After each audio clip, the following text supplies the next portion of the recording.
Thank you for joining us. Apologies for me being a bit late. As I was saying previously, co-working spaces are a scam. I'm in a little Harry Potter under the basement room at the minute recording this. So thanks for coming on. How are you doing? I'm good. How are you? Thanks for having me. They threw you in the closet in there.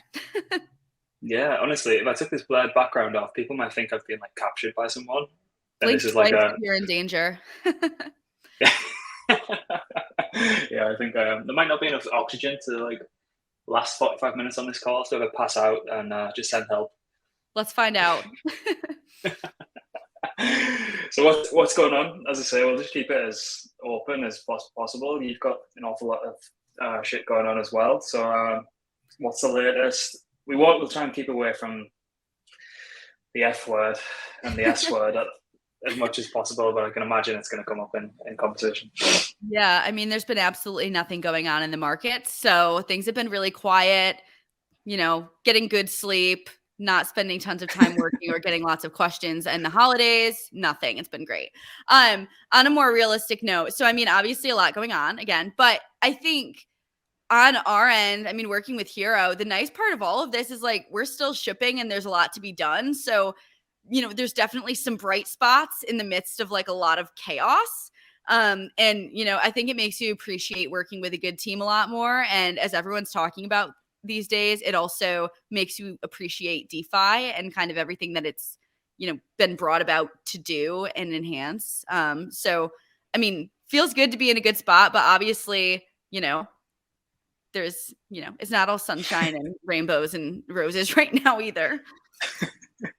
It's not quite that meme of the dog where he's sat in like a house burning down and just saying like, I'm fine, but sort of is. It sort of is. So, yeah. I think what you said there are good teams. That was certainly on the list of like tick box exercises for any retail or institutional investors, like having a good strong team. It was definitely on the list, but I think now more than ever, that certainly went up my like the weighting of how much I like put onto a specific category of whether we're going to kind of allocate or even start working with a project and things like that. So the good teams thing is huge. Doc's team, I think, will probably become more of a thing too. What do you think about that? I agree. I mean, I think that, first of all, it sucks that this is the truth, but it's situations like this that make people step back from like all of the euphoria that got them aping into all of these projects that they probably didn't do proper due diligence on and make them think about what's important. So from that perspective, I mean, I think there's going to be a lot more of everyone up from the institutions that were previously throwing money at any crypto project they saw to retail investors actually doing their homework. And the team is one of the biggest components of that. What good is tech if the company behind it is, has bad intentions or went about it the wrong way? It doesn't matter. So the team's super important. I think the background of the teams is important too. So I personally think that while I understand why some people are anonymous in this space, or a lot of people, that Doc's teams, or at least parts of the teams, is going to become more mainstreamed. I could be wrong on that, but I do think even anecdotally at Hxro, a lot of the feedback that we've gotten around, the transparency side of things is it's really cool to know who you're working with, where they come from, and them being really open to conversations about everything that you could think of, right? There's not really any gatekeeping around information. And when you eliminate as many information asymmetries as possible, I think there's a lot more opportunity for growth and hopefully a lot less opportunity for rugging, but we'll see. We'll see how that one plays out. It's kind of, as kind of ridiculously large and cataclysmic as it has been, it feels like it's, as you were saying there, it's everything reverting back to the mean, everything reverting back to fundamentals, everything getting away from the shiny kind of shit coins that are out there. People know, I'd like to think that some people can distinguish between a good project and a bad project. And obviously there are still bad projects that people will invest in, and hopefully they can jump off the rails before it inevitably crashes and things like that. And people will play those games because everyone knows scams bump the hardest. So what, just getting on the team again, what was your background before you started coming into this space and more particularly Hxro? Yeah. So I went to college for finance. That was the degree I graduated with. Thought I was going to go the whole get my like CFA designation, work for an institutional allocator like a pension or an endowment and help manage those assets, which if a lot of people know anything about that, it's typically viewed as kind of boring, but it's also a pretty sweet place to be in terms of like work-life balance. The type of work that you get to do is pretty interesting. You know, you get to keep up with all of the new trends in the market. So a little bit of everything, but started out my career trying to get down that path, working at Deutsche Bank in sales. So that was, you know, selling ETFs, mutual funds, non-traded REITs, things that I think are so boring now working in crypto, to financial advisors, which was a bit of a different path. But a lot of my background is working with financial advisors, family offices, the more institutional level sort of investors that manage money for other people. And after working there for probably a year and a half, first of all, I hated it. But I will say that a sales job is a really good background for anyone. And I'd never trade it just because I got screamed at on the phones. You're grinding for the different metrics that you have to hit to get paid. You're learning about every different type of asset class. You're working with research teams. Like there were a lot of good parts of it, but I knew that I didn't want to spend my career taking people out to dinner. So made the switch and had the opportunity to join an early stage startup called OnRamp Invest. And that was sort of in the crypto space. I had never planned on going into crypto. I knew the founder. He had pretty much offered me a job on the spot in Twitter DMs. Literally answered me in 3 seconds when I said I was looking around for opportunities. He said, "You're hired. What do you want to do?" So hard to say no to that. Super cool. But yeah, never thought about going into crypto at all. But I knew that it was a space that was up and coming. I knew like I'm like a Gen Zer. I'm like 24. So it's like I'm a person that was born with like iPads, computers, phones all over the place, right? Like tech is very like natural to me, and it's something that I've embraced rather than like kind of pushed away. And I saw crypto as being like the next iteration of that, right? Like everything going towards digital. So ended up diving into that. Started out as head of community and, you know, research associate, something like that. Ended up switching over to building from scratch and essentially running a standalone crypto education platform. And that was for financial advisors, family offices, so the groups that I had worked with before. A lot of 101 content, right? Because these are more boomer types. I think the average age of an advisor is 55. So they weren't All people trying to learn about crypto, but their clients knew about it. And a lot of them had clients asking, not all of them, but some of them. So a lot of 101 content, you know, what is a Bitcoin? What is blockchain? A lot of the things that you and I don't even think about now, but a lot of people hadn't even started yet. And then also, you know, don't want to talk about the boring stuff for too long, but like how it fits into your practice, doing like crypto tax planning, crypto estate planning. There are a lot of like nuanced considerations to take into account if you're an advisor doing those things that most didn't even know about. And it's still being, you know, from like a legal perspective, regulatory perspective, all of the things still being figured out. So keeping them up to date with that. And it was a really good experience, but I kind of felt like that meme in SpongeBob where Squidward's sad inside of his house, looking out the window at all of his friends, like running around doing fun, because there were so many cool things happening in crypto. And I was so stuck on the 101 level content, which is super important, but I wanted to dive in a little bit more. I was spending so much time on the basics that I didn't really get to spend time on the new things that were happening. And even I felt behind. So ended up randomly meeting Gunny and Rob, who are the co-founders for Hxro, at the Solana office in Chicago the first day I showed up there. Remember that my friend Tori, who is still at the firm now, also worked there in product. And their head of marketing had left recently and the opportunity popped up. So I ended up joining, and I've been here since August, and it's now almost December, which is crazy. It feels like it's been 10 years because that's just how crypto goes, but it's been good. Yeah, it does feel like we age in dog years, don't we, in this landscape. It's I feel about 635-year-old, I think, at the minute. Right? It ages you. It ages you so much. Maybe there's like room for crypto longevity research for everyone who takes part. Someone's got to find the fountain of youth, man. I'm not going to last 5 more years in this if it feels like 40. And I'm young. So imagine the other people in this space. How long can they last? It takes it out of you. Oh, just one more cycle, and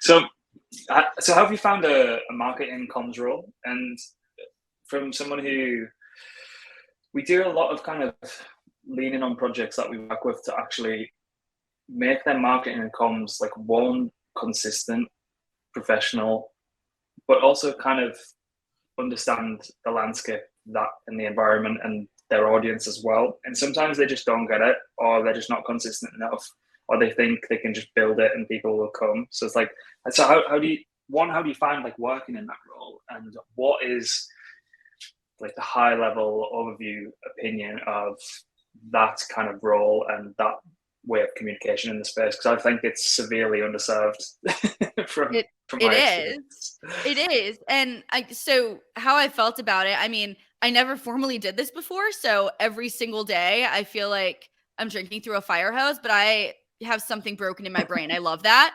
I have a good team around me too. So it's definitely a lot of fun, but learning a lot. And it's sort of like working in any sort of startup environment, which is pretty much any crypto company. You're like building the airplane while it's in the air.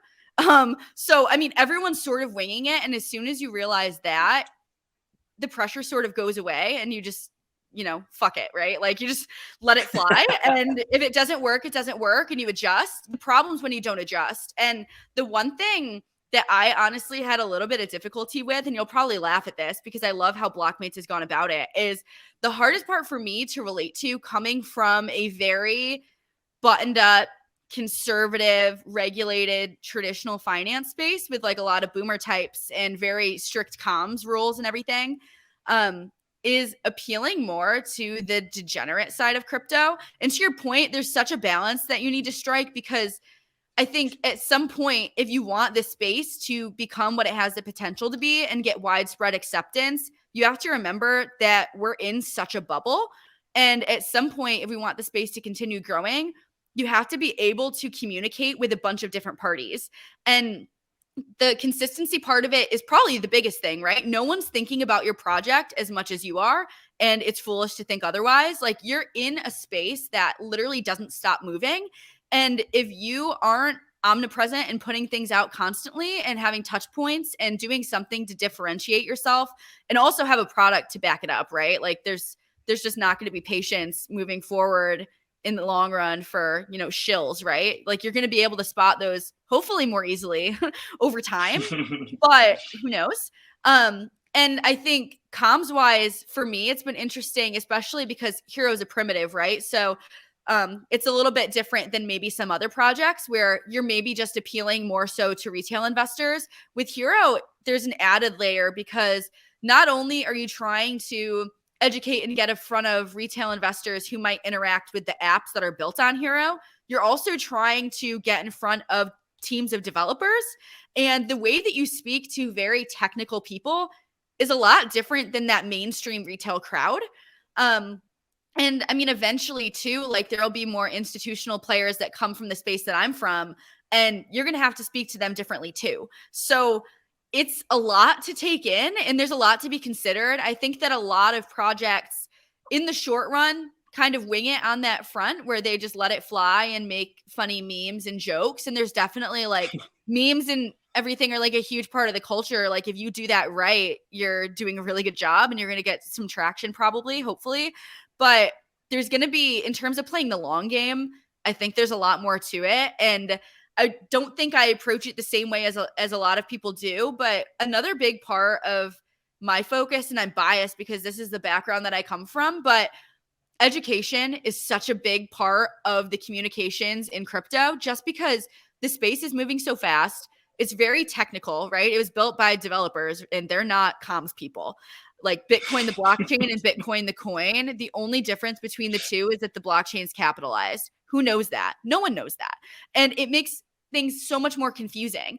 And even trying to explain that to people, they just scratch their heads and they're like throwing their hands up. I don't want to, like, how do I learn about this? So I think that there's a big like trust building component to it, and education plays a big role. You don't see a lot of projects at this point focusing on that, in my opinion, that I've seen. And I think that that's a big differentiator as well, because when it comes to building trust with the people that you're working with, yeah, there might be shiny objects and like false promises of like high yields or quick get rich fast returns for some projects, but eventually like they're going to see the light of day and there's going to be nothing substantial there and they're not going to survive. So I think the ones that actually invest in their project over the long run and their community over the long run are going to be putting out consistent comms, transparent comms, trying to educate the people that they're working with so that they're better off. And in return, their whole ecosystem's better off because they're well educated and, you know, have a little bit more of an incentive to dive in when they have a bit of context. And that's sort of where I come from with it. I think there's a lot more of like the degenerate side of it that I want to lean into that I've been trying to figure out a little bit more. And I think a lot of the comms people that you get in the space, though, come from it from the opposite side. So there's definitely like a happy medium to find. And it's hard to strike a balance with that for sure. It's a lot. So it's not an easy position, but it's an important one. And the teams that do comms well, if they have a product to back that up, will be the ones that win, I think. Yeah, couldn't agree more. There's a few good examples that I like. They're more like product based with the token tax software from Accounting, like their account is. And it's also kind of funny because it's particularly during times like this where markets have been terrible. There's just like a load of gallows humor and like references to people not having to pay taxes right? and things because no one's made money. But like embedded in those, like, not that it's this kind of quantitative, but like every other one will be like some really, really important information about like how to like tax loss harvest and when people need to be filing and different kind of regulations that are coming through. But littered in there's like ridiculous memes about you people have to losing do all that the money. part. You have to keep it entertaining too. Like the other part of being like consistently in front of people is you got to give them something to watch and something to be excited about. Like you can't put dry content out there and expect people to look at it because there's way too much going on. Like when I go on my Twitter feed, it's something about SBF and FTX, meme, information about like a launch from a crypto project, people talking shit, meme. Like, but if you embed value in it in a way to make it find a way to make it entertaining, that's like the recipe for success on that, because people don't even think about the fact that they're reading through a whole thread and that they're absorbing information. They just know they're having a good time, and who doesn't want that? Yeah, exactly. The full industry, because it, like, not to say the meme of was so early, but the full industry is still very much in that 100% attention economy game. And you see that particularly in raging bull markets where you know for a fine fact the project is not going to be here in like these times, if we put it that way. But they know extremely well the attention economy and how to like really lean on that, and they'll steal the spotlight for like X amount of weeks, and then it'll obviously fizzle down. Everyone loses loads of money, but the ones who know how to do it well and consistent are the ones who know how to feed on that like attention economy. But there has to be something like some sustenance to back it up on the back end as well. As we were saying, it can't just be full of memes, or it can't just be full of dry content. There has to be like some kind of pendulum swinging in between that kind of spectrum of content, I think. But it is tough. It is tough, like the whole content industry, the education game, because you're also fighting with people who just want to know how to make money. Yeah. And it's hard for people to decipher that information too, right? Like, I feel like you and I, or like anyone that works in the space more closely, it might be a little easier for you to decipher like who you should get your information from, what's valid versus what's not, what's like fear mongering versus what's valid, like good projects versus bad ones. But like, again, if you're in the attention game, it's not always the good projects and the good information that gets rewarded. It's most often like the polarizing content, which kind of puts people who are working on comms in sort of a difficult position, right? Because if you're trying to build out your project for the long run, you don't want to be the account that's known for spreading misinformation. You don't want to be the one that's dunking on people. You don't want to be the one that is just putting out information to scare people. You don't really want that to be your reputation, but that's what gets a lot of the attention. So it's really hard to try to find a way to get people's attention and keep it when there's a lot of that going on. And I think it's, especially in like a bear market situation, like there are a lot of people who are negative, a lot of people who are trying to say like this is over, or these companies are all scams, or these projects are all scams. And that's what gets a lot of the views. So it's definitely hard to figure out, you know, you think that if you provide valuable information that that's just going to be spread, right? But again, no one's thinking about what you're doing as much as you are. And there has to be an entertainment factor to it to get people's attention. So it's just a matter of how do I even do that when there's so much out there? Yeah, and it must be particularly difficult for, and as you say, we take it for granted, and because we're doing this all day, every day, we know who the good and bad actors are, but it must be really difficult for those who just come into the space. They usually come in way too close to the top, but that's by the by. But they come in, they'll probably go to Twitter after they've been to somewhere like Reddit, or even go to YouTube, and immediately if you start feeding the YouTube algorithm with like crypto searches and things like that, you know the faces that are going to show up. Like, they've all got like 1 million subscribers. They're all fully grown men with shocked face thumbnails. I don't know how they look themselves in the eye at night.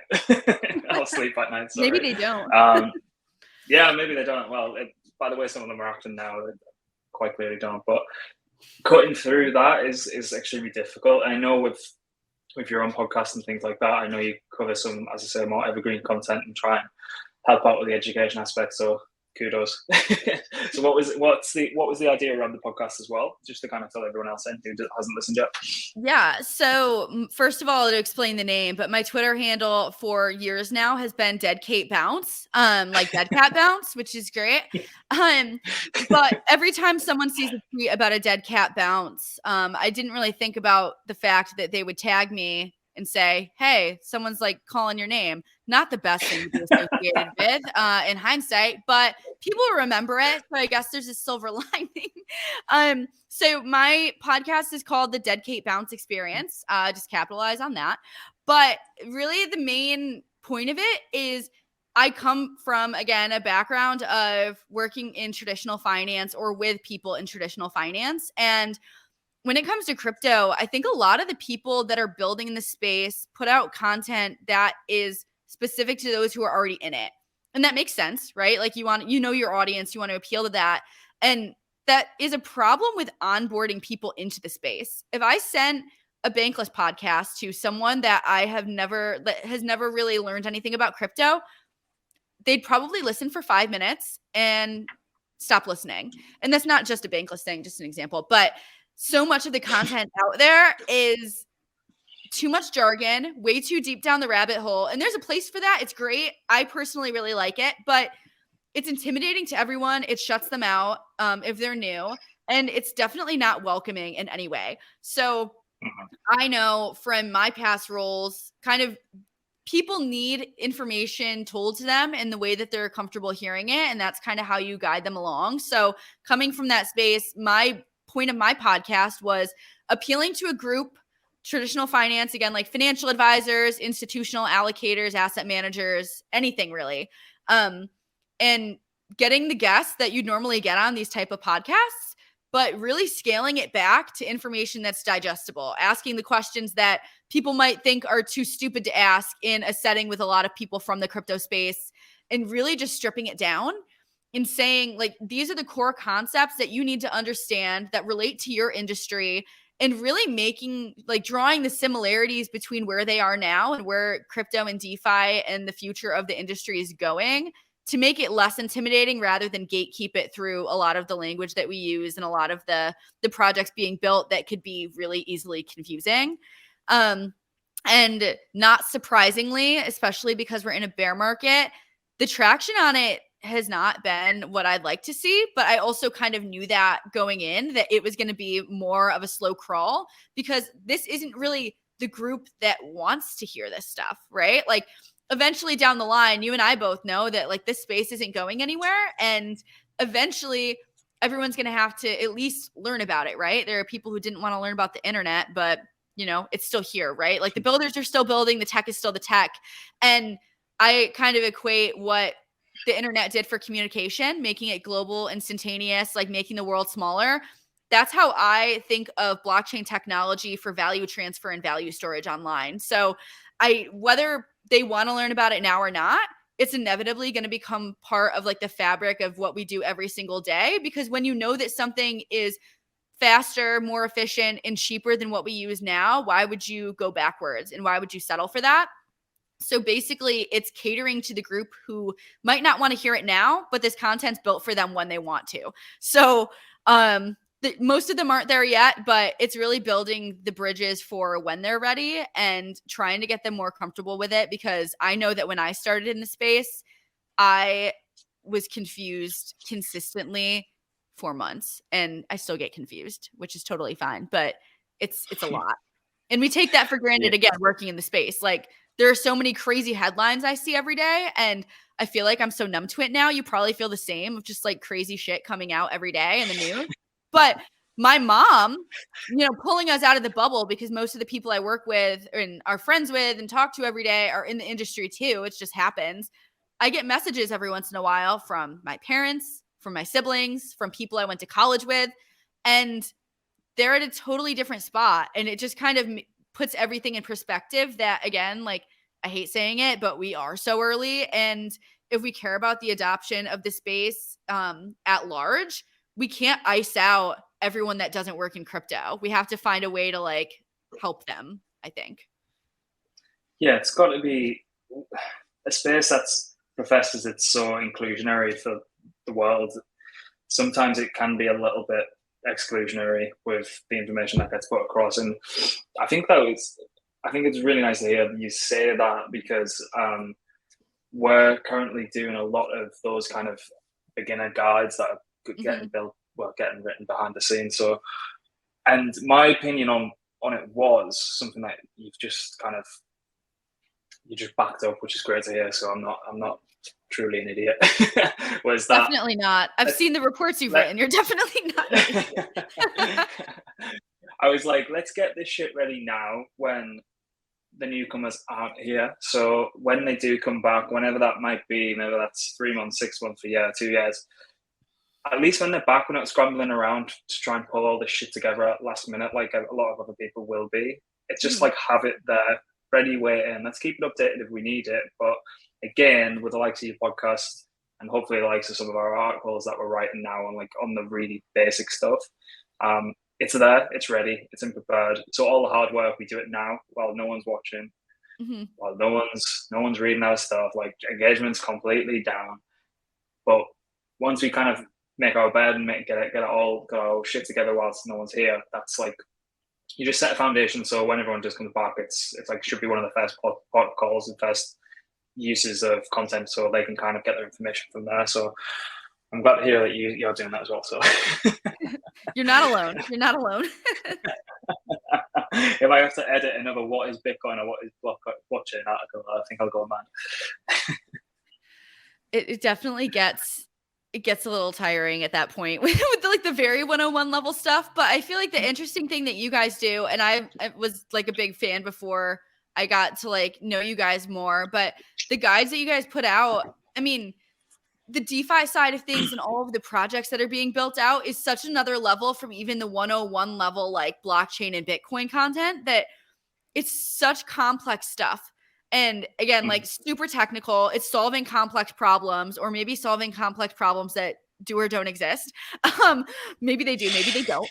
But lots of experimenting going on. And it's like, how do you I'm just consistently impressed with how you guys are able to break it down. And I'm not just saying that because you asked me to be on your podcast, but I'm a fan anyways. And I have a hard time even explaining some of the projects that I've seen to people at this point, just because it's a lot and you have to go through a lot of information, and also breaking it down is only as easy as the resources that you're given as well. So it's a little bit dependent on the teams that you're trying to report on and the information they have out there. So it's not easy. And I am very excited that you guys are doing what you're doing, because as if I, I'm a very boring investor, so I don't really ape into anything, but my portfolio is literally like Solana, ETH, Bitcoin, and Hxro. That's it. Not investment advice, but it's, for most people who want to learn about these things, whether they're investing or not, like those are such good resources to have. It's a bit like, you'll find this as well, is once you go back and if you're pushing out content, you best make sure what you're saying is correct. So what it also does as well, I've said this to a lot of people, and I think they look at me and just say, shut up, I'm not going to do that. It's, if you truly want to understand something, even if you're not going to publish it, even if you're not going to like push it out to anyone further afield other than yourself, try and put it down on a page, try and explain it, like, or try and like record yourself doing it. Because I guarantee when you think you've got an understanding of a protocol or what is blockchain or whatever, if you're pushing it out there or you're writing it down on the page, you'll think you know something, and then you might have a little bit of hesitancy to actually write it down and think, well, actually, do I actually understand that properly?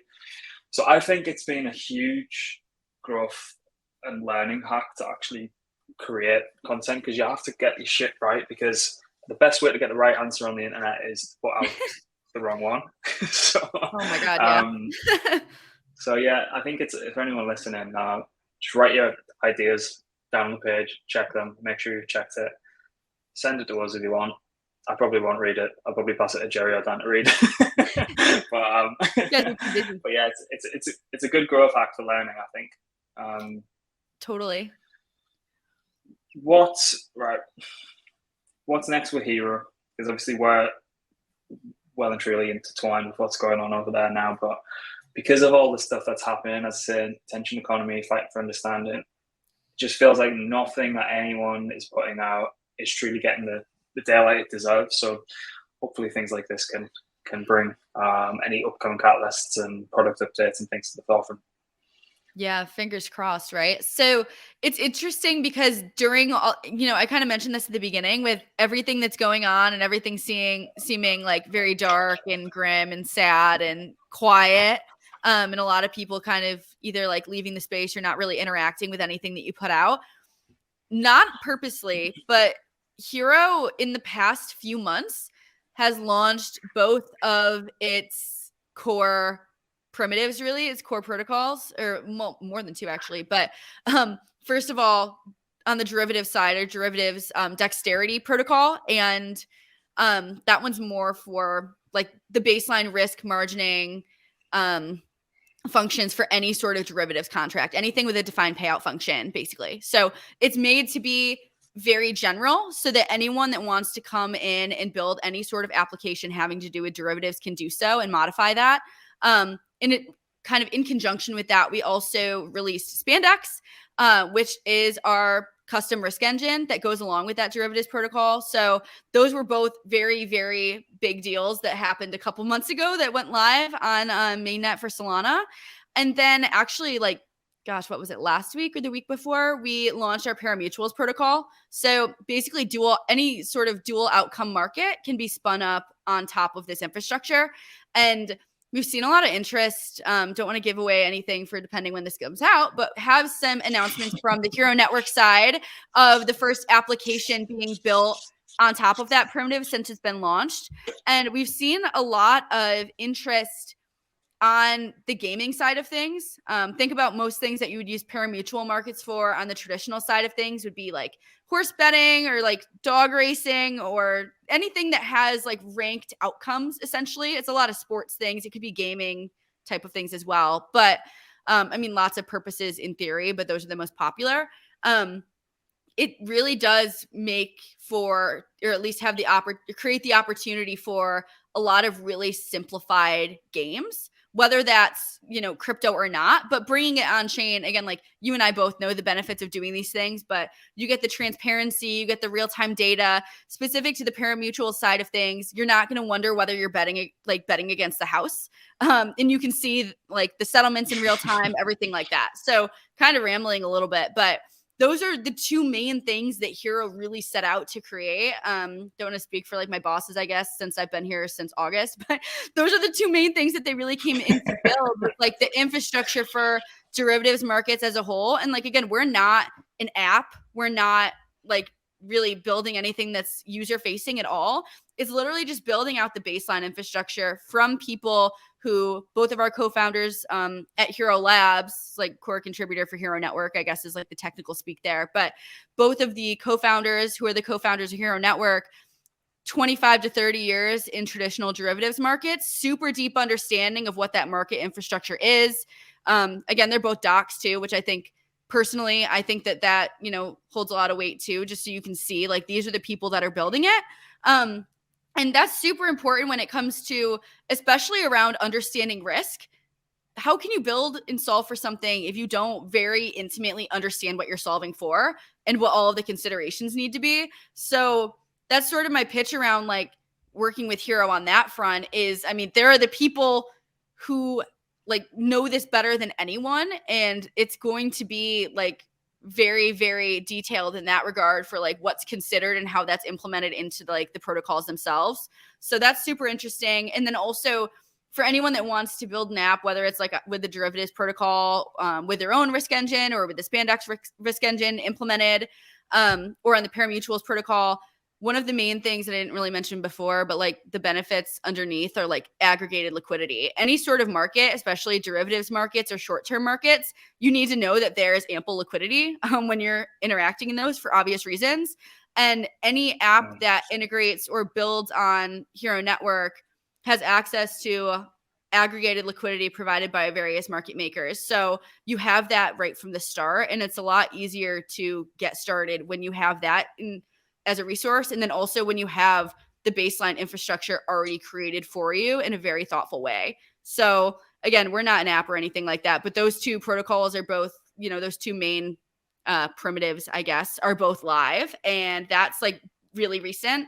And then we're going to announce like super, super shortly, by definitely before the time that this recording's out, I'd say, on the first app that's integrating with the pari-mutuel protocol. So that'll be super, super exciting. And people can start actually using Hxro. I mean, hopefully they won't even know that they're using Hxro really, right? Because they're interacting with different apps. But it's cool to see, even being here a short time, like all of the dev work is being shipped.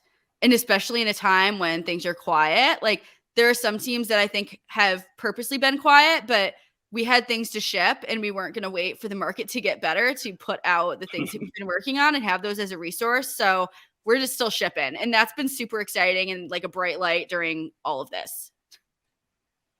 Yeah, there's with Gunny and Rob, I think their understanding of the traditional landscape and trading environment cannot be overlooked, particularly now after we've seen how everything's played out in DeFi and centralized lending and centralized exchange and things like that.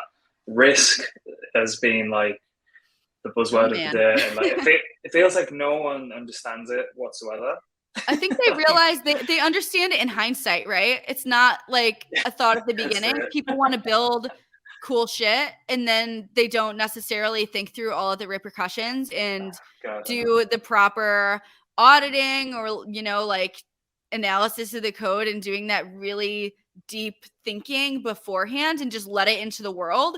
And there's a place for shipping things and letting it fly, and, you know, getting feedback from users is super valuable. You don't want to sit on products and never ship them because you're afraid, right? But also there are so many baseline things that you should be doing before the fact rather than after things blow up. And I hope that when the market like continues to mature, we see that more, because how many times can you have this happen where things are just repeating themselves? And so much of it comes back to not understanding risk or not properly, you know, accounting for the risks that are there until it's too late. And the transparency thing as well. Like, if anything, what we've seen, you always see these kind of like narrative moves in the market as soon as something like really big happens. And what I saw was decentralized exchanges, self-custody wallets, all that good stuff coming on chain. And as we were saying, I think before we jumped on the call, it's like DeFi's not held up in a kind of like price appreciation. Everything across the board, any risk asset has been like decimated. That's not just in crypto, that's in everywhere equities as well. But but DeFi has worked as intended. throughout 3SE, throughout Luna, throughout this shit show that we're currently going through now. And again, it's just going to take people a while to wake up to this fact. So I think Hxro are positioned extremely well for that. And obviously, I'm biased because I've got a 4-year lock. Oh, God. What's happening in the pit at the minute? I mean, the pit's still going too. So, yeah, that's like one of the main like channels in the Hxro community Discord. And I mean, I've need to look at it more, but it's been a lot of like Sam talk and FTX and memeing around that. So like that's the reason I've avoided. But I mean, there's like also again, even if I'm not like again a big trader doing anything too exciting with like my own portfolio, I just like personally have never been into it for whatever reason. But also I'm poor.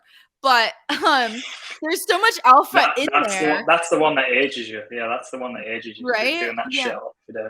Yeah. I'm actually 12-year-old and look like this, so. Godspeed for when you're like 21, bro. Oh man, it's taking a toll on everyone, I think. Yeah, no, I mean, the pit's still like super active, which is really cool to see. Like, I mean, Hxro started originally like in like the original iteration, like Hxro's first centralized product, which was called Rekt, just like a sort of parimutuel, like, will the price of this crypto go up or down over a certain time frame? Very gamified, very simple, very addictive, sort of with like the quick feedback that you get, and it's fun. That launched in a super similar situation. That launched in like, when was like another really bad bear market? What, like end of 2017? I would say it was like around that time as well. That's when Hxro launched Rekt, right? And Gunny always says it was like catching lightning in a bottle, because you launch something that's sort of like a bright light in an otherwise very dark time, and it got people excited again. And I think it's really cool to see like the community stuck around for as long as it has ever since then. Like there are people who have been in the pit since the pit became the pit, and they're still in there every single day talking about things from like that many years ago with other people who were also there.